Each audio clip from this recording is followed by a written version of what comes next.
Is Nintendo playing it safe with the Nintendo Switch 2? Former PlayStation boss Shuhei Yoshida thinks so. In fact, he thinks Nintendo is losing its identity.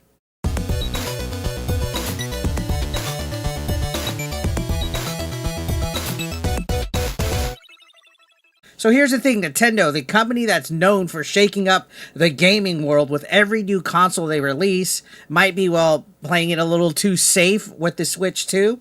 That's the take from none other than former PlayStation boss Shuhei Yoshida. Yeah, that Shuhei, the legendary figure who was a major player at Sony for like 30 years. And if you're familiar with him, you know he usually doesn't mince his words, especially when it comes to calling out the competition.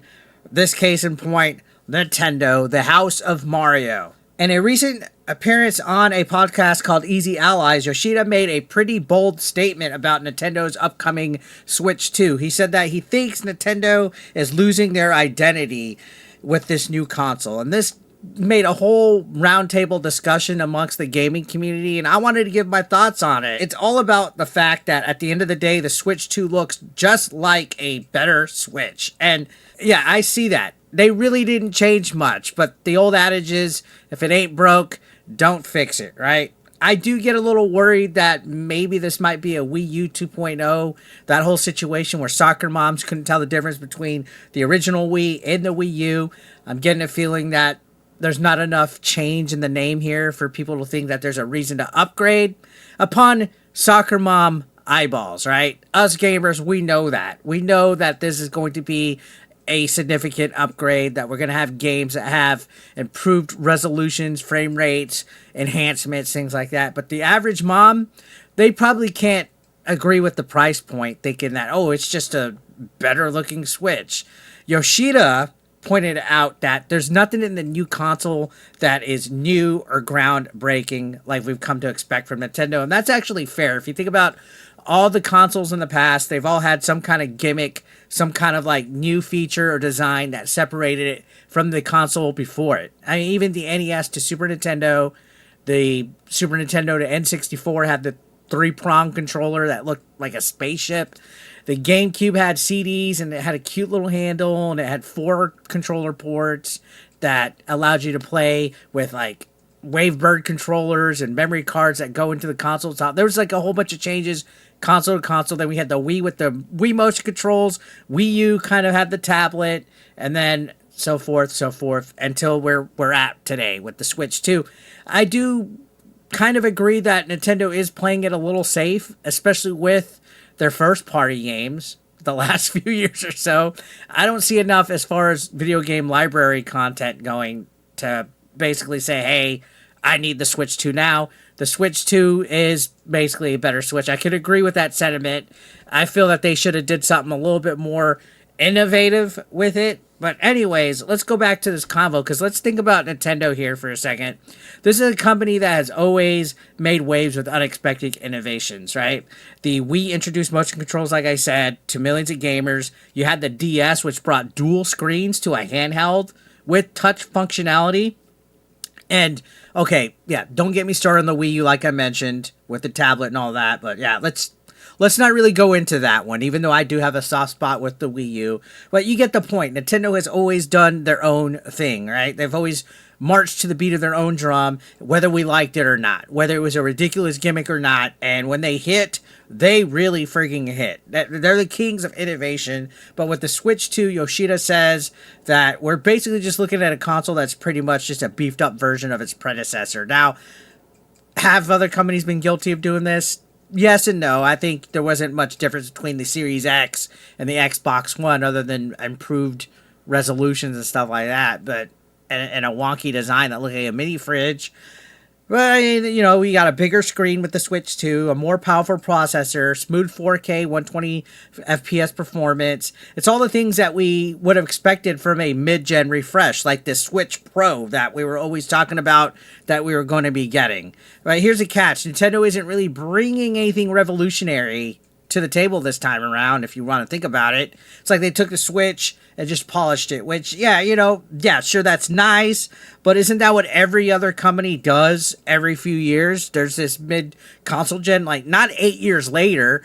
I feel the upgrade 8 years later isn't enough. Now, granted, I'm still gonna get one because Nintendo fanboy at heart, but I feel like it's already going to be obsolete within a couple years. The way that gaming is going and processors and all that technical babble, right? I feel that Nintendo's always a step back, and it took them 8 years to get to what we're at right now.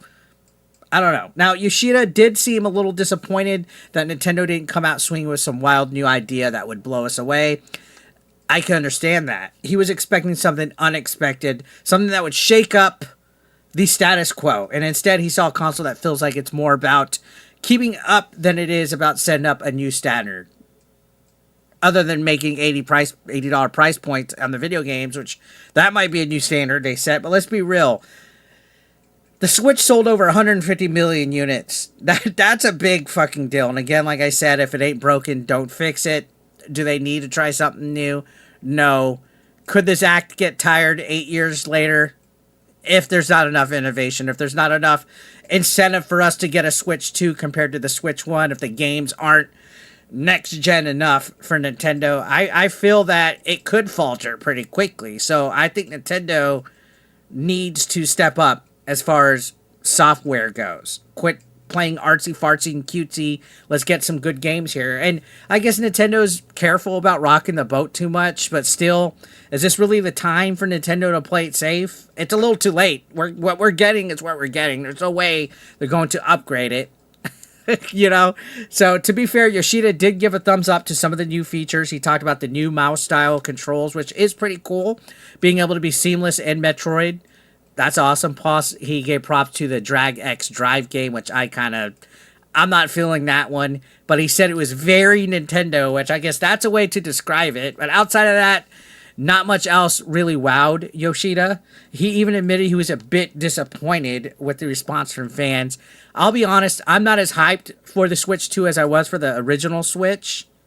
I think fans weren't really disappointed at all, though.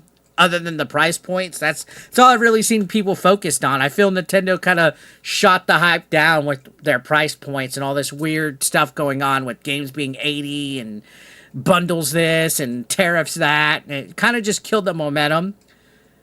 But with the Direct, it feels like people were pretty content with just getting a better Switch. And I always try to say, why are Nintendo fans okay with mediocrity? But I get it. You know what I mean? I was a Nintendo fan for years. But that's the crux of the problem. I feel that it seems like Nintendo fans just wanted more of the same. And maybe that's not a good thing for innovation in the long run.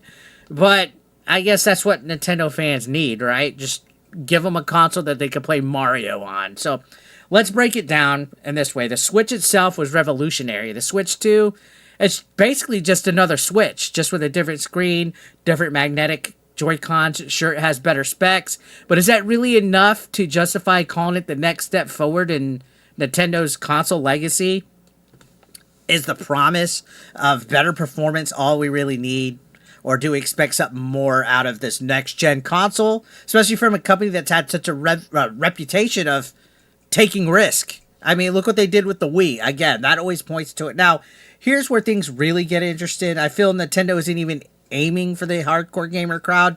They've never really done it. The Switch 2 is not supposed to be a rival to high performance gaming machines like the PS5 or the Xbox Series X. Instead, it's designed to appeal to the widest audience possible. That's what Nintendo's always done. It's their way of saying, hey, we're keeping it simple. If you're looking for a Switch, this is the Switch for you, right? Here you go, casual soccer mom. And there's a certain logic to that, but I think, again, we can't argue sales numbers. With the OG Switch's sales numbers, 150 million units, why mess with a formula that's working? It is interesting to hear industry leaders like Yoshida give their take, especially when they've been in charge of companies for many years. It's always interesting to see what competition has to say about each other. And at times it feels like Nintendo kind of plays it safe. You never really see them say anything bad about Sony or Microsoft even. Now, here's the flip side. You had the Nintendo marketing director, and pardon my Japanese, Tukiro Dota, who admitted that they're not targeting players who prefer ultra-powerful hardware. They're aiming for mainstream appeal.